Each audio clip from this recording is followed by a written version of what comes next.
Yo, what's good, guys, and welcome to a brand new Modern Warfare 2 video. In this video, I'm going to be showing you exactly how you can improve your aim on controller if you're a controller player.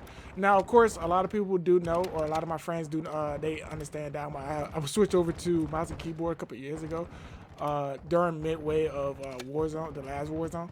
And yeah, I've been on it ever since. I have gone back and forth, but this time I think I'm just going to stick on controller this time, just because Call of Duty is actually a controller game, so I might as well just stick with it. And whatnot. And I was always good at controller too before I switched over. So I was like, I don't know why I switched over. But if you're new to the channel, thank you for stopping by. I really do appreciate that, man. If you're a returner viewer, thank you for returning back to my channels. That just tells me you're enjoying my content and whatnot. And I need to be putting out more. So if you're new and you like my new content, feel free to hit the subscribe button down below. That actually helps me out and actually pushes out my content to more eyes. That helps me out as a small channel too. So thank you guys for all of that. And I'm just going to get into exactly how you can improve your aim. Now, going over here to your settings is a big part of like how you can definitely improve your aim. You generally want to find a good sensitivity that suits you.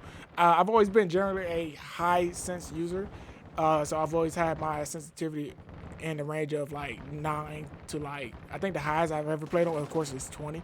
But I've always jumped around between 11 and 20.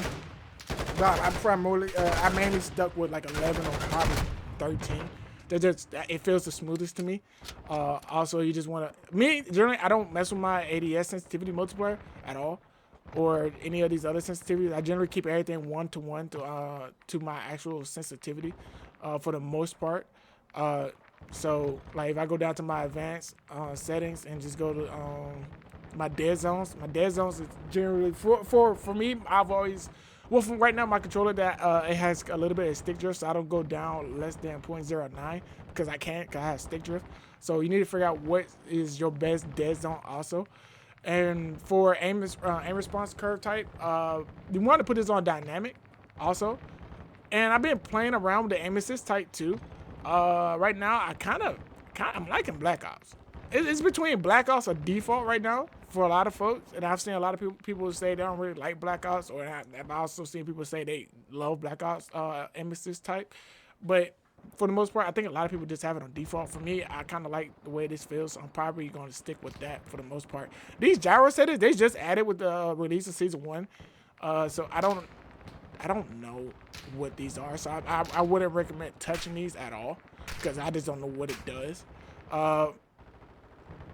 Let's see, ADS sensitivity transitioning timing, I put that on instant. ADS sense multiplier focus, I'll keep that on 1. Let's see, I don't think there's really anything else that I really use for the most part. You can find where automatic tactical sprint is, and actually for this type of game, for this game, since that they don't really want you to actually move around at all. They want you to hold sight lines and play slow as fuck. I wouldn't recommend playing on automatic tactical sprint. For if you're not the type of rusher, you like to just move around passively, I wouldn't recommend turning this on.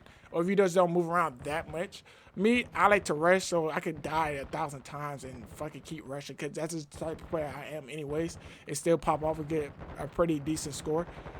So I just like the way automatic tactical sprint works in this game for me. It worked wonders in Modern Warfare 2019 and in the last Warzone. So I mean, I'm just kind of used to it right now, but it's up in the air for how you feel about it. So for the most part, that's about it for settings. So getting into exactly how you can abuse aim assist, or I won't say abuse it, but definitely use it in a way that it gives you the advantage, is to activate rotational aim assist. And the way you do that is by strafing back and forth.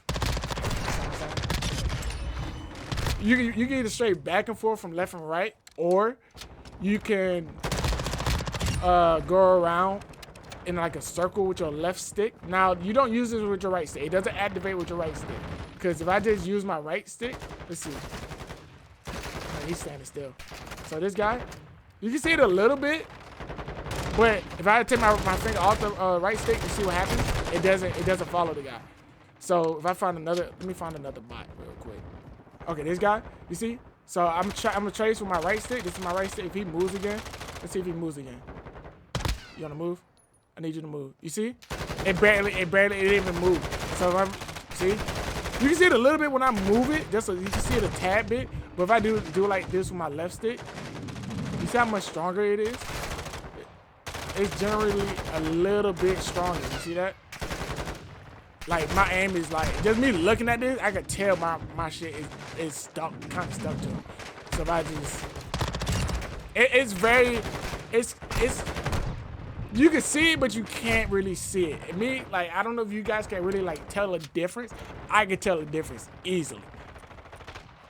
And then if you throw it in like with your, like while you're moving, you can definitely see the difference. You see that? So if you just work on like using this with aiming with your right stick, you can definitely kind of get an advantage with this, especially with a gun like this Bass P, which is the brand new weapon they added through the battle pass. It has like little to no recoil, and I have no attachments on it. So if you really get, you know, down to really using your sensitivity and trying to improve your aim with the rotational aim assist, you can definitely get a big advantage over a lot of players.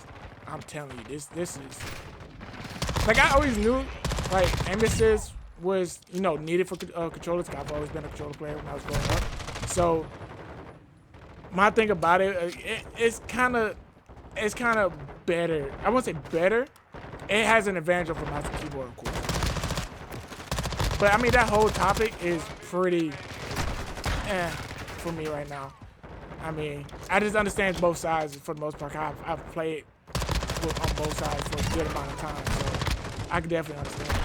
But this is just for controller players. If you just want to get your aim better, I suggest doing this for a couple of hours just so you can feel the difference. Like, use certain guns like this, a revolver too, would definitely improve your aim a good bit. Cause hitting shots with this thing is not easy. I'll be honest, it is not easy. But you can definitely hit some good shots though. Like when you start to actually get like used to it, you can definitely hit some good shots. If you enjoyed the video for what it is, man, I really do appreciate it. So that's just my little tips on how you can improve your aim, man. And hey, you work on it, you do great. You see improvement, you just keep doing it. You know what I'm saying? You'll get better. So hopefully you guys enjoyed the video for what it is, man. And I'll see you guys in the next video. Peace.